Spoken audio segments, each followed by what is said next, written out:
Phil Clahar is going on every podcast that will have him, and he's still bitching about the Masters Olympia. If you like this video, please give it a thumbs up and subscribe.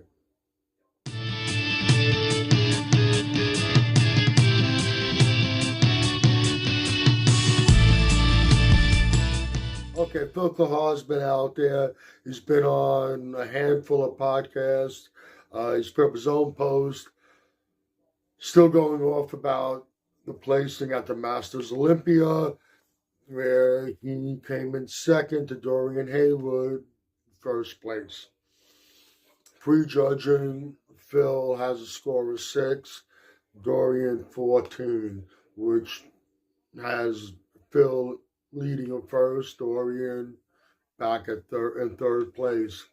Finals, Dorian gets a score of 5 as opposed to Phil's 14, which switched placings and gives Dorian a 1-point lead and the victory. Now, I said it before, it is a dramatic shift in the scoring, but let's address that first. Phil's gone off like that's never happened before. We've seen it in some big shows. We've seen it in the Olympia. I believe it was 1990, Lee Labrada and Lee Haney.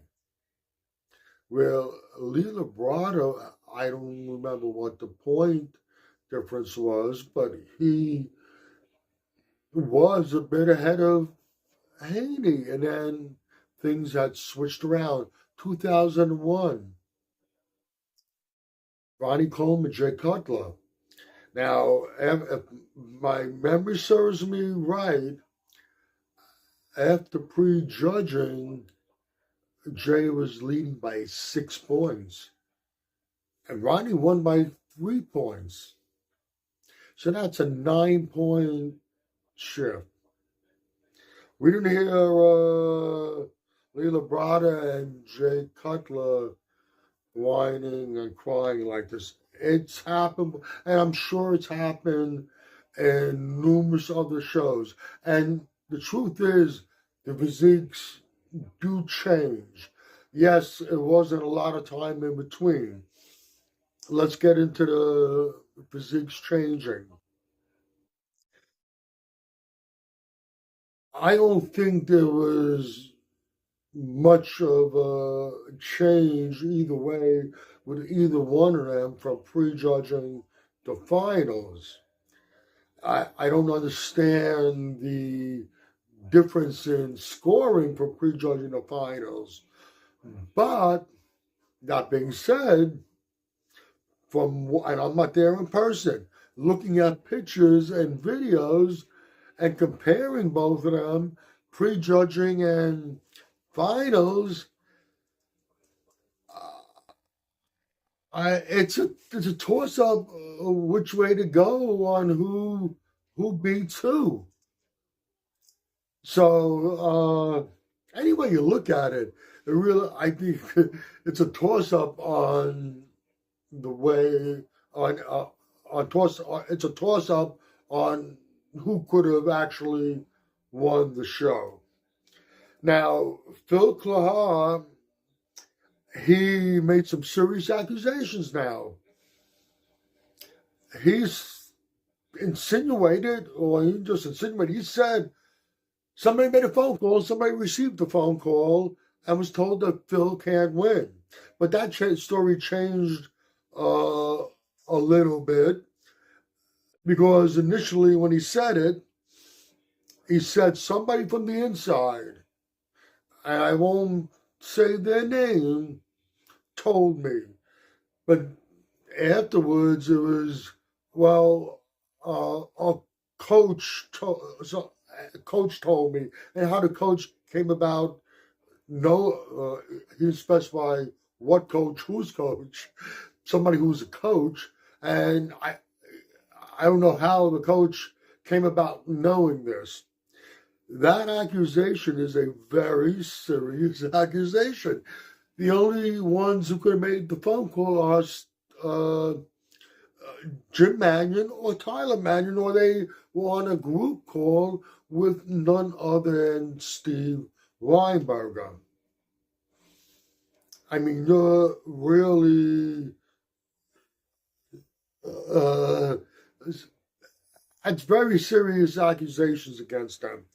But it seems like you're leaning a little towards Steve Weinberger, and well, I don't really blame Steve because he doesn't have final say in what's being done. He's told. I mean, Phil, let's sit back and think this out a little bit. It was suggested, well, why don't you just call Steve and ask Steve to explain to you what happened with the judging? Why did it go from this to this? And going by Steve's history, he has no problem if you confront him, if you ask him, he will come out and he'll tell you how it is. Why don't you ask him, give him a call. You have his number. You know how to reach him.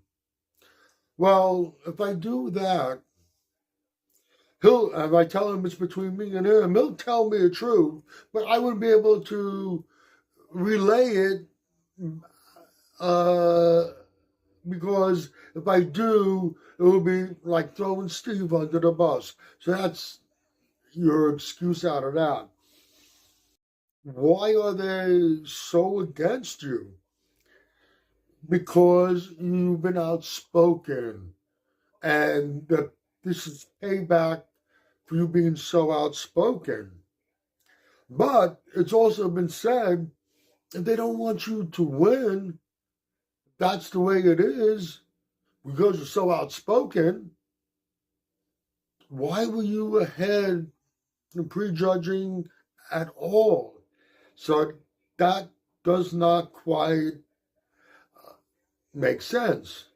Now, another reason why they're doing this to you is because of your age, and they want to push you out of competing in the open division.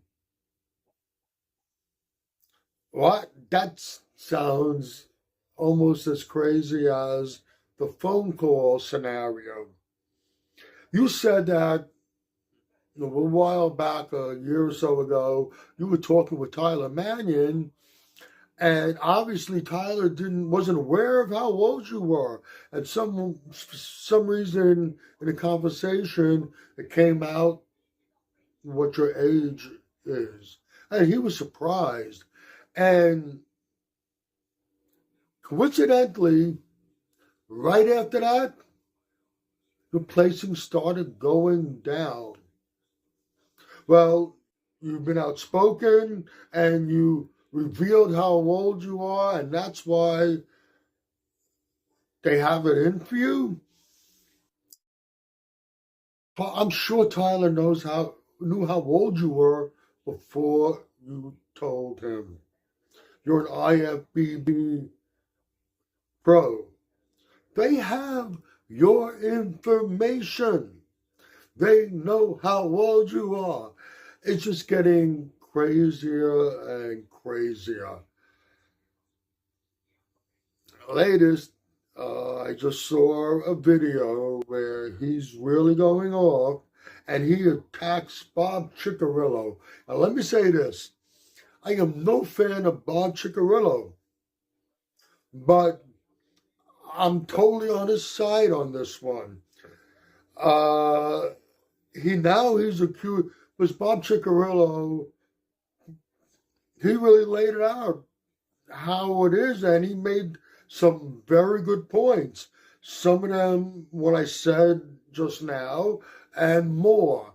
And he put it eloquently. You go to Voice of Bodybuilding channel and check out the whole thing. he really laid it out good. Phil Clahar is really ripping into Bob Ciccarello because Bob Ciccarello just got a phone call also. And he was told that he has to take the organization's side because he's the announcer for the Olympia. He announces a lot of IFBB shows. Let's go back to the scoring. Yes, I don't understand how the scoring went from one extreme to the other. And I would love Steve, he gave a little commentary about it. I would love him to make a short video really breaking down, explaining what that's all about. But like I also said, at the end of the day, if you look at both of their physiques and you compare them, prejudging and finals, at the end of the day, it was a close call. Who beats who? Okay, this video went a little longer than I expected it to. I hope you enjoyed it. If you agree or disagree with anything I said, please let me know in the comments section. If anything to add to what I said, please put it in the comments section. I will respond to it. This is Michael Diamond. I'd like to thank you for watching Muscle Central.